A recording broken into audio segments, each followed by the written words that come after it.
A parent may say, "I already have a will, so everything is handled." That sentence can bring real relief. It can also leave an adult child with an incomplete picture. Does the will control the house? What about a retirement account? Does the person named as executor have authority now? And does having a will mean the family will never need probate? This video will answer one focused question. What does a parent's will actually control, and what may be controlled by something else? By the end, you'll understand the basic job of a will, its limits, and the questions that may need to be answered by an attorney, a financial institution, a court, or another qualified professional.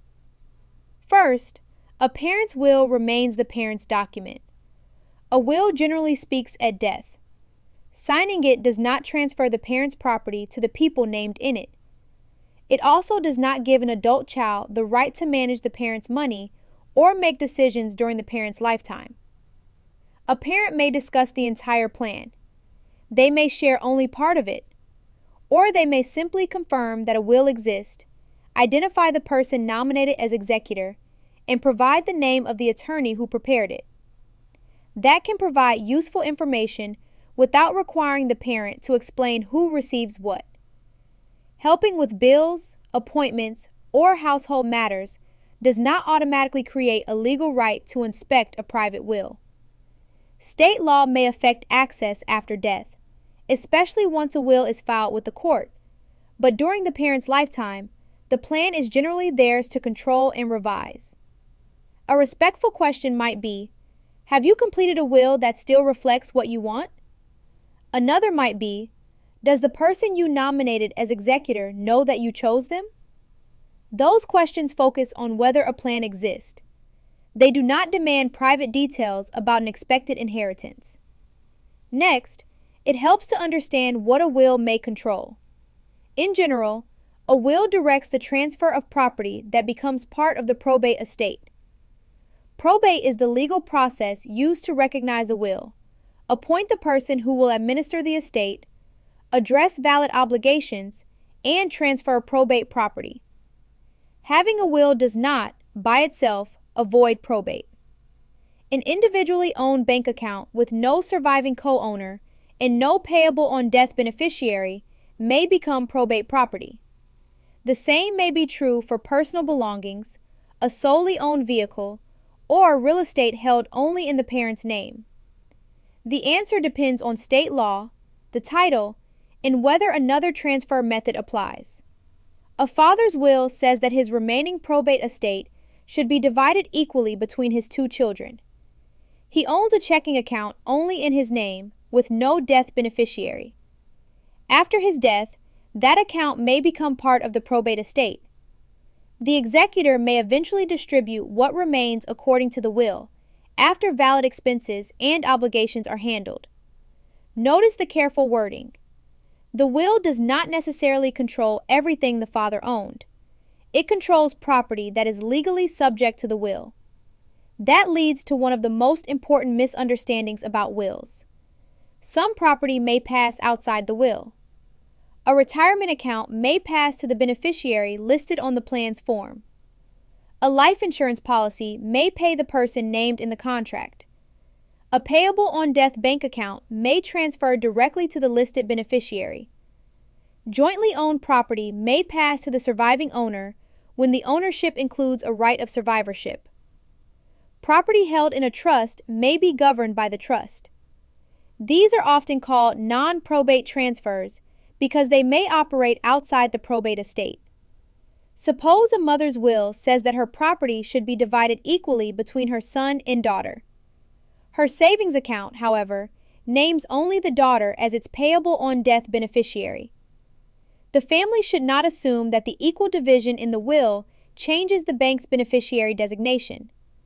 In many cases, the account agreement controls that account. Now consider a house. A parent's will leaves the home to 3 children, but the deed shows joint ownership with the surviving spouse and includes survivorship rights. The deed in state property law may determine who receives the home. This is why a useful question for an attorney is not only, what does the will say? It is also which assets are actually controlled by this will. A financial institution may need to confirm the beneficiary on file. A title professional or attorney may need to review a deed. A retirement plan administrator may need to explain whether spousal consent was required for a beneficiary change. The exact document, ownership, and institution records all matter. Another common misunderstanding involves the executor. A will may nominate an executor, sometimes called a personal representative. But being named in the will generally does not give that person present-day authority while the parent is alive. It also may not give the person immediate authority after death. A probate court, or another procedure allowed by state law, may need to formally appoint the executor and issue proof of that appointment. Banks and other institutions may request that proof before allowing transactions. This role is different from an agent under a power of attorney. A power of attorney may authorize someone to act during the parent's lifetime, depending on the document. That authority generally ends when the parent dies. The executor's authority concerns estate administration after death and usually begins through the applicable legal process. A son could therefore be his mother's power of attorney agent, her nominated executor, both, or neither. One title does not automatically create the other. The executor is not the owner of the estate. The role may include securing property, identifying assets, paying valid expenses, filing required tax returns, keeping records, and distributing property when legally appropriate. A future video can examine those duties in detail. For now, the key lesson is that nomination in a will and legal authority to act are not the same step.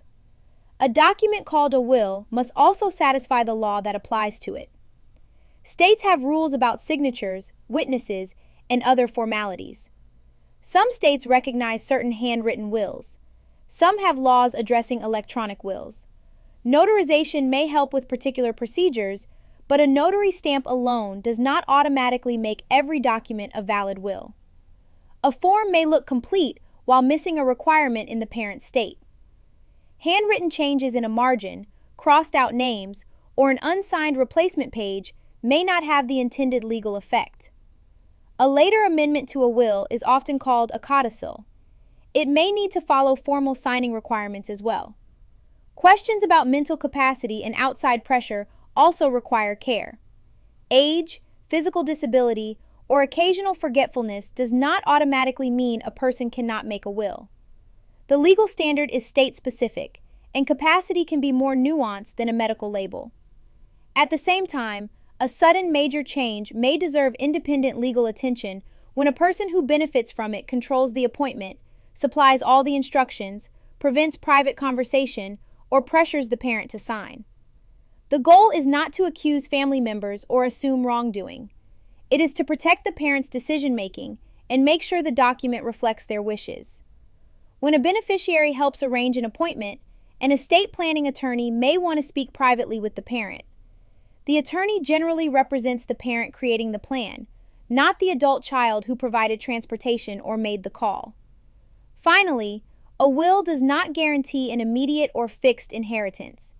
Before property is distributed, the estate may need to identify assets, address valid debts and expenses, complete notices, resolve ownership questions, and file required tax returns. The amount remaining may differ from what the family expected. A will that leaves each child a percentage of the remaining estate does not promise a specific dollar amount. The parent may no longer own an item mentioned in an older will.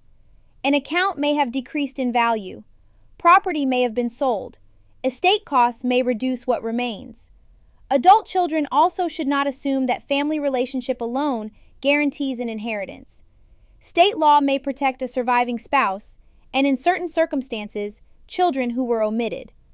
Those rules vary and may depend on marriage, divorce, birth, adoption, or when the will was signed. So, what are the most useful questions? You might ask whether the will has been reviewed since a major change in marriage, family, property ownership, or state of residence. The nominated executor may need to know whether an alternate was named and which professional to contact. An attorney can explain which assets are likely to be probate property and whether the will works with the parents' deeds, account titles, trust, and beneficiary forms. A bank, insurer, or retirement plan can confirm what its records show and what documents it may require later. For trustworthy general research, begin with official state court information, the American Bar Association, the American College of Trust and Estate Counsel, the Internal Revenue Service, and the Legal Services Corporation's Legal Aid Locator. Direct links are included in the video description. This video provides general education, not personal legal, tax, financial, or estate planning advice. The answer for one family may change because of state law, the exact wording of a document, the way property is titled, or the terms of an account or policy. The most important lesson is not that a will is incomplete or unhelpful. A will can be a central part of a thoughtful estate plan. The lesson is to understand the specific job it was created to do. A parent's will generally directs probate property after death. Other assets may follow beneficiary forms, deeds, contracts, or trust. And the person named as executor may still need formal authority before acting. When those distinctions are clear, an adult child can ask better questions without taking over the parent's choices. If one part of a parent's will or estate plan still feels unclear, you're welcome to share the general question in the comments. You can also use the trusted resources in the description to continue your research. Understanding the boundaries of a will does not answer every inheritance question. It gives you a calmer and more accurate place to begin.